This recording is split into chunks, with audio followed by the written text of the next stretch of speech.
देखिए भाई, रासायनिक अभिक्रिया एवं समीकरण रिवीजन क्लास है ये अपनी। इसमें हमने पढ़ा परिवर्तन। परिवर्तन को एक ही शब्द में हम कह सकते हैं मतलब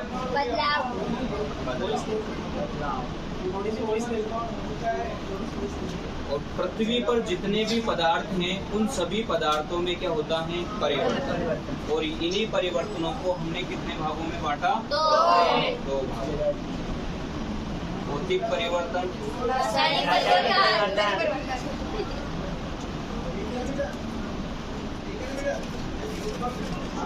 भौतिक परिवर्तन वह परिवर्तन जिसमें पदार्थ के भौतिक गुण जैसे कि अवस्था,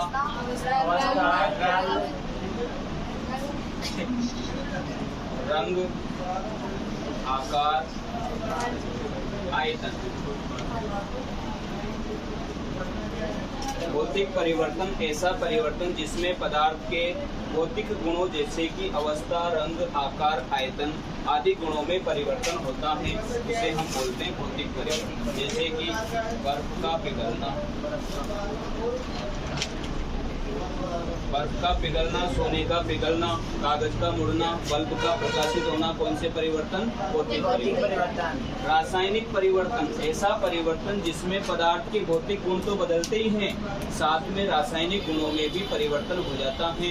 ऐसे परिवर्तन को क्या बोलते हैं? रासायनिक परिवर्तन। इसमें जो है मूल पदार्थ फिर से प्राप्त नहीं हो सकता, मतलब एक नए पदार्थ का निर्माण हो जाता है। उदाहरण की बात करें तो दूध का दही में बदलना, ये है रासायनिक परिवर्तन। लोहे पर जंग लगना, रासायनिक परिवर्तन। अंगूर से किशमिश बनना, रासायनिक परिवर्तन। अब भाई ये रासायनिक अभिक्रिया जो है ये होती है अगर किसी पदार्थ में रासायनिक परिवर्तन होता है। किसी पदार्थ में रासायनिक परिवर्तन होने के गुण को ही क्या बोलते हैं? रासायनिक अभिक्रिया कहते हैं। अब रासायनिक अभिक्रिया में दो पदार्थ भाग लेते हैं, एक को अभिकारक कहते हैं और एक को उत्पाद कहते हैं। जैसे कि कोई अभिक्रिया लिखते हैं, मैग्नीशियम के पित्ते को जला देते हैं ऑक्सीजन की उपस्थिति में तो मैग्नीशियम ऑक्साइड बनता है। यहाँ पर जो मैग्नीशियम है ये ऑक्सीजन से अभिक्रिया करके मैग्नीशियम ऑक्साइड बना रहा है, मतलब ये पदार्थ लिए हैं। अगर इन पदार्थों को हम नहीं लेते हैं तो अभिक्रिया प्रारंभ नहीं होगी।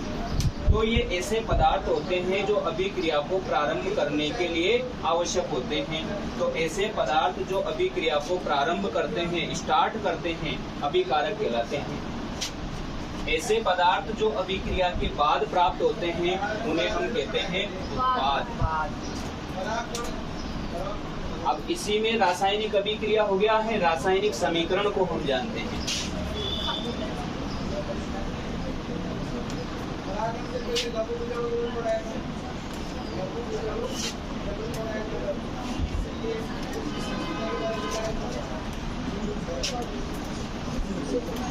रासायनिक समीकरण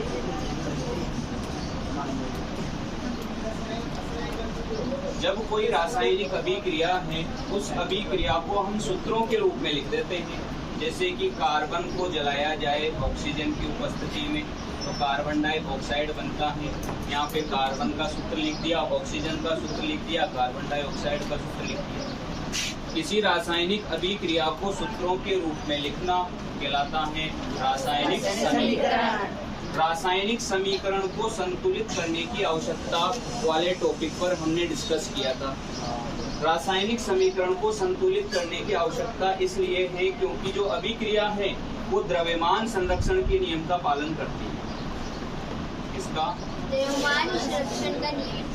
द्रव्यमान संरक्षण का नियम, यानी कि जितना द्रव्यमान अभिकारकों का है उतना ही द्रव्यमान किसका होना चाहिए? अभिक्रिया लिख दी हमने, Mg+O2 मिलकर MgO बनाते हैं। Magnesium 1, magnesium 1, oxygen 2, oxygen 1। अभिक्रिया बराबर नहीं है, ऐसी अभिक्रिया को हम कहते हैं कंकाली समीकरण या ढांचा समीकरण। तो इस अभिक्रिया में अभिकारकों और उत्पादों का जो द्रव्यमान है, अभिकारक और उत्पादों की जो संख्या है वो समान नहीं है, और ऐसी अभिक्रिया को जानते हैं कंकाली समीकरण के नाम से। कंकाली समीकरण या इसी को क्या कहते हैं, ढांचा समीकरण। तो यहाँ पे अभिकारकों का और उत्पादों का क्या समान नहीं है, द्रव्यमान समान नहीं है। तो ये जो है द्रव्यमान संरक्षण के नियम का पालन नहीं कर रही है, तो इसको संतुलित करना पड़ेगा, तब जाके द्रव्यमान संरक्षण के नियम का पालन करेगी। यहाँ पे मैग्नीशियम 1, मैग्नीशियम 1, ऑक्सीजन 2, ऑक्सीजन 1, तो यहाँ पे हम लगाएंगे आगे 2 मैग्नीशियम हो गए, यहाँ पे भी 2 लगा देंगे, हमारी अभिक्रिया हो गई है संतुलित। इसके बाद में हमने डिस्कस किया था रासायनिक अभिक्रियाओं पर।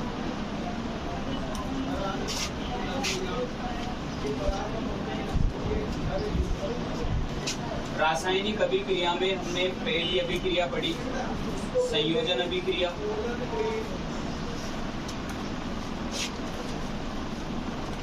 इसी को आप जानते हो संयुग्मन अभिक्रिया के नाम से। इसी को कहते हैं योगात्मक अभिक्रिया और इसी को कहते हैं संकलन अभिक्रिया। इन सभी का मतलब होता है जुड़ना, जोड़ना या जुड़ना। ऐसी अभिक्रिया जिसमें 2 या 2 से अधिक अभिकारक मिलकर एक ही उत्पाद का निर्माण करते हैं या एकल उत्पाद का निर्माण करते हैं, उसे किस नाम से जानते हैं, संयोजन। जैसे कि एग्जाम्पल लिखा था हमने, कोयले का दहन,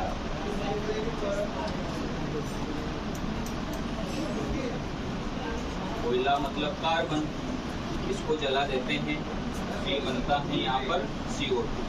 2 पदार्थ हैं, एक पदार्थ का निर्माण किए, संयोजन अभिक्रिया। दूसरा पढ़ा हमने जल का निर्माण, जल के निर्माण में यहाँ पे H2 प्लस O2 मिलकर बनाते हैं H2O। 2 पदार्थ मिलकर एक ही पदार्थ बना रहे हैं, 2 अभिकारक मिलकर एकल उत्पाद बना रहे हैं, ऐसी अभिक्रिया को हम कहते हैं संयोजन अभिक्रिया। मैग्नीशियम पित्थे का दहन, मैग्नीशियम का रिबन लेते हैं, इसको जला देते हैं, तो यहाँ पे बनता है MgO, मैग्नीशियम ऑक्साइड। यहाँ पे 2 अभिकारक मिलकर एकल उत्पाद बना रहे हैं, कौन सी अभिक्रिया, संयोजन अभिक्रिया। एथीन का हाइड्रोजनीकरण, इसमें CH2 डबल बॉन्ड CH2, इसको बोलते हैं एथीन। इसमें हाइड्रोजन जोड़ना है, यहाँ पे उत्प्रेरक लिखते हैं भाई, निकेल उत्प्रेरक, तीर के चिन्ह के ऊपर जो बैठा है इसको बोलते हैं उत्प्रेरक। उत्प्रेरक ऐसे पदार्थ होते हैं जो अभिक्रिया के वेग को या तो घटा देते हैं या बढ़ा देते हैं, लेकिन स्वयं नहीं बदलते हैं। यहाँ पर ये जो हाइड्रोजन है, एक हाइड्रोजन इसमें जुड़ जाएगी और यहाँ का एक बॉन्ड खत्म हो जाएगा, तो यहाँ पे CH3 और CH3 बन जाएगा, जिसको बोलेंगे एथेन। ये हो गई हमारी संयोजन अभिक्रिया।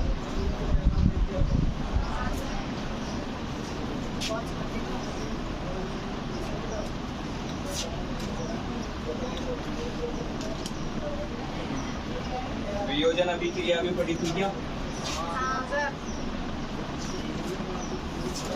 वियोजन अभिक्रिया को ही बोलते हैं अपघटन अभिक्रिया, और इसका मतलब होता है टूटना। वियोजन या अपघटन का अर्थ क्या है? टूटना। ऐसी अभिक्रिया जिसमें कोई पदार्थ अपने अवयवी अणुओं में टूट जाता है, उसे क्या बोलते हैं? वियोजन या अपघटन अभिक्रिया। ये 3 प्रकार की होती है। उष्मीय या तापीय अपघटन अभिक्रिया।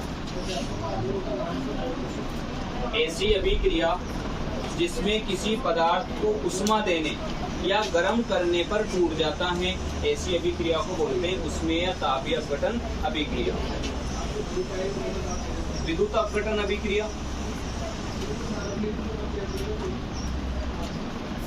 ऐसी अभिक्रिया जिसमें किसी पदार्थ के जलीय विलयन में विद्युत धारा प्रवाहित करें और वो अपने अवयवी अणुओं में टूट जाए, उसे बोलते हैं विद्युत अपघटन अभिक्रिया। प्रकाशीय अपघटन अभिक्रिया ऐसी अभिक्रिया जिसमें किसी पदार्थ को प्रकाश की उपस्थिति में रखा जाए और अपने अवयवी अणुओं में टूट जाता है, उसे हम किस नाम से जानते हैं? प्रकाशीय अपघटन अभिक्रिया। कल एक सक्रियता श्रेणी लिखवाई थी भाई, आपको याद करने का तरीका आपको बताया था। रास्ते में बड़बड़ाते तो नहीं गए थे ना, मन में बोलते हुए जाना, वरना किसी को लगे कोई पागल हो गए बच्चे, है ना, आप कोई भर्ती करवाने ले जाएं। आपको सक्रियता श्रेणी लिखवाई थी, बोलेंगे नहीं? पोसो के मेक एल जी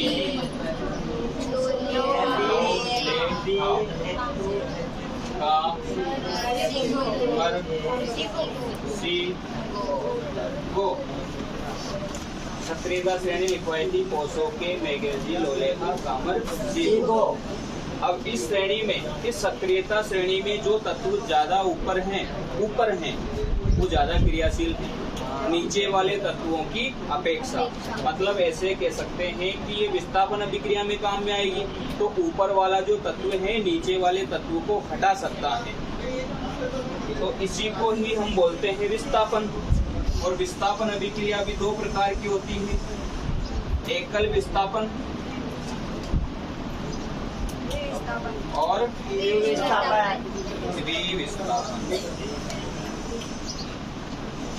एकल विस्थापन की जो डेफिनेशन है वो इसी सक्रियता श्रेणी से निकाल के बताई थी मैंने। ऐसी अभिक्रिया जिसमें अधिक क्रियाशील तत्व द्वारा कम क्रियाशील तत्व को हटा दिया जाता है। जैसे कि एग्जाम्पल ले लेते हैं, यहाँ पर है CuSO4 plus Zn copper sulphate, और ये है जिंक है,